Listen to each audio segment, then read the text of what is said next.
ನಮಸ್ತೆ ಮಿತ್ರರೇ, ಇವತ್ತು ತಿಂಗಳವರೆಯಿಂದ GSP ಶೈಲಿಯ ಒಂದು ಸಾಂಗ್ ಅಂದರೆ ಸಾಂಗ್ ಅಂತ ಅವರು ಹೇಳ್ತಾರೆ.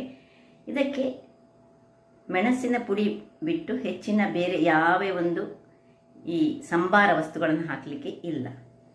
ನಾವು ತುಳುನಾಡಿನ ತುಳುವರು ಪ್ರತಿಯೊಂದು ಪದಾರ್ಥಕ್ಕೆ ನಮ್ಮದು ಕೊತ್ತಂಬರಿ ಬೀಜ ಬೇಕು, ಅದರೊಟ್ಟಿಗೆ ಜೀರಿಗೆ, ಮೆಂತೆ, ಅದು ಸಹ ಮೀನಾದರೆ ಮೆಂತೆ ಬೇಕೇ ಬೇಕು, ಮೆಂತೆ ಮತ್ತು ಓಮ. ಹಾಗಿರುವಾಗ ಇವತ್ತು ನಾನು ಅವರ ಶೈಲಿಯ ಒಂದು ತಿಂಗಳವರೆಯ ಪದಾರ್ಥವನ್ನು ಮಾಡ್ತಿದ್ದೇನೆ. ಬಹಳ ಟೇಸ್ಟಿಯಾಗಿ ಬರ್ತದೆ. ನೀರು ದೋಸೆಗಾಗಲಿ ಅಥವಾ ಈ ಇಡ್ಲಿಗಾಗಲಿ ಮುಳುಗಿಸಿ ತಿನ್ನಲಿಕ್ಕೆ ಸೂಪರ್ಬ್ ಆಗಿರ್ತದೆ. ಹಾಗಿರುವಾಗ ಯಾರೆಲ್ಲ ನನ್ನ ಚಾನಲನ್ನು ನೋಡ್ತೀರಿ, ಯಾರೆಲ್ಲ ಇನ್ನೂ ಸಬ್ಸ್ಕ್ರೈಬ್ ಮಾಡಿಲ್ಲ ದಯವಿಟ್ಟು ಸಬ್ಸ್ಕ್ರೈಬ್ ಮಾಡಿ ಸಪೋರ್ಟ್ ಮಾಡಿ ಅಂತ ಹೇಳುತ್ತಾ ಬನ್ನಿ ಈ ರುಚಿಕರವಾದ ಒಂದು ತಿಂಗಳವರೆಯ ಪದಾರ್ಥವನ್ನು ಹೇಗೆ ಮಾಡುವುದು ಎಂದು ನೋಡೋಣ. ನಮಸ್ತೆ ಮಿತ್ರರೇ, ಇವತ್ತು ನೋಡಿ ತಿಂಗಳವರೆ ಹೇಳಿದರೆ ಇದು ನಿಮಗೆ ಕಾಣ್ಬೋದು. ನೋಡಿ ಬಿಡಿ ಬಿಡಿಯಾದ ಒಂದು ಕಾಳು.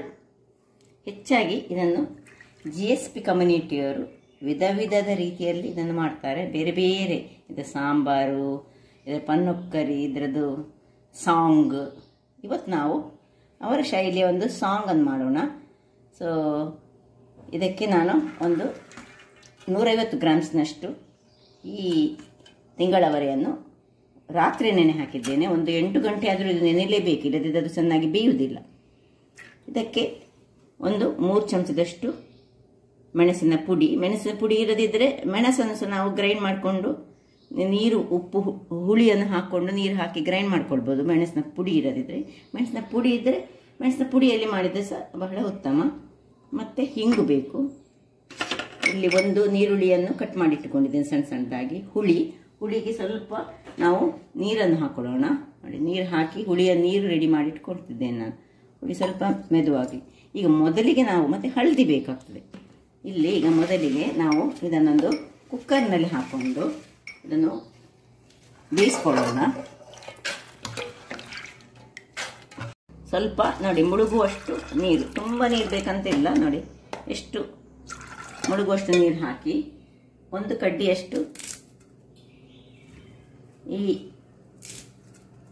ಕರಿಬೇವಿನ ಸೊಪ್ಪು ಹಾಕ್ಕೊಂಡು ಇನ್ನು ಹಿಂಗನ್ನು ಹಾಕಿ ಹಿಂಗೆ ಹಾಕಿ ಇದನ್ನು ಒಂದು 3 ವಿಸಿಲ್ ಅಥವಾ 2 ವಿಸಿಲ್ ನಿಮ್ಮ ಕುಕ್ಕರಲ್ಲಿ ಹೇಗೆ ಯಾವ ರೀತಿಯಲ್ಲಿ ಬೇಯ್ತದೆ ಅದರ ಪ್ರಕಾರ ಒಳ್ಳೆ ಬೇಯಬೇಕು, ಮಾತ್ರ ಚೆನ್ನಾಗಿ ಬೇಯಬೇಕು. ವಿಸಿಲ್ ಇಟ್ಟು 3 ವಿಸಿಲ್ ಕೂಗಿಸ್ಕೊಳ್ಳೋಣ.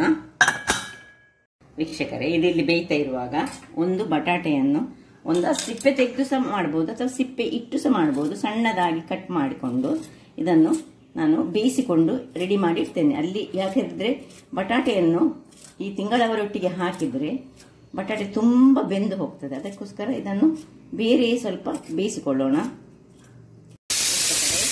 2 ವಿಸಿಲ್ ಆಯಿತು, ನಾನು ಆಫ್ ಮಾಡ್ಕೊಳ್ತಿದ್ದೇನೆ. ಇಲ್ಲಿ ಬಟಾಟೆ ನೋಡಿ ಬೇಯ್ತಾ ಉಂಟು. ಬಟಾಟೆ ಬೇಯಿದು ರೆಡಿ ಆಗಲಿ. ವೀಕ್ಷಕರೇ ನೋಡಿ, ಬಟಾಟೆ ಇಷ್ಟೇ, ಒಂದೇ ಬಟಾಟೆ ನಾನು ತೆಗೆದುಕೊಂಡದ್ದು.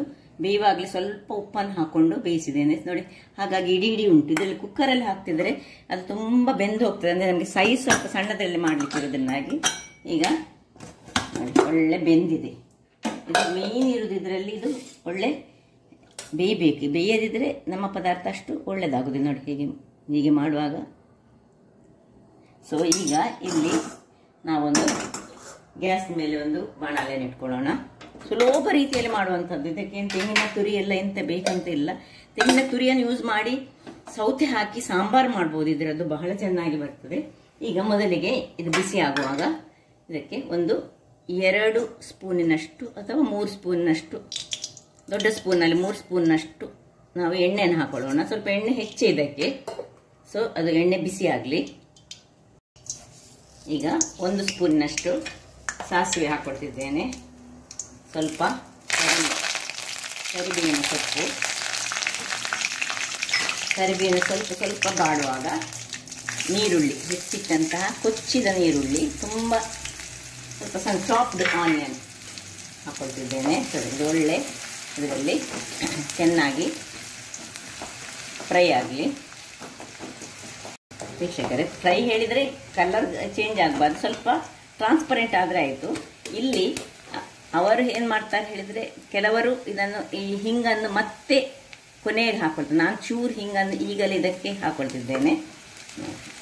ಹಾಕೊಂಡು ಇದಕ್ಕೆ ನೀರುಳ್ಳಿ ಸ್ವಲ್ಪ ಫ್ರೈ ಆಗಿ, ಇನ್ನು ಸಹ ನೋಡಿ ಇಷ್ಟಾಗಿದೆ, ಇನ್ನು ಚೂರು ಫ್ರೈ ಹಾಕ್ಕೊಳ್ಳಿ.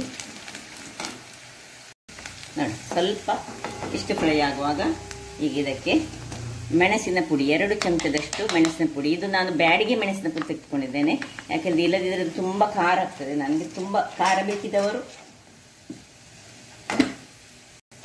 ನೋಡಿ ಇಷ್ಟ ಆಗುವಾಗ ಇದಕ್ಕೆ ಹುಳಿಯ ನೀರನ್ನು ಇದಕ್ಕೆ ಹಾಕೊಳ್ಳೋಣ. ಮೆಣಸಿನ ಹುಳಿ ಅದರಲ್ಲಿ ಚೂರು ಫ್ರೈ ಆಗಬೇಕು, ಅದರ ಹಸಿ ವಾಸನೆ ಹೋಗಬೇಕು, ಅಷ್ಟು ತನಕ ಫ್ರೈ ಮಾಡ್ತೇವೆ. ಸ್ವಲ್ಪ ಇದರಲ್ಲಿ ಫ್ರೈ ಆಗಲಿ ಮೀನು ಈ ಹುಳಿಯ ನೀರಿನೊಟ್ಟಿಗೆ.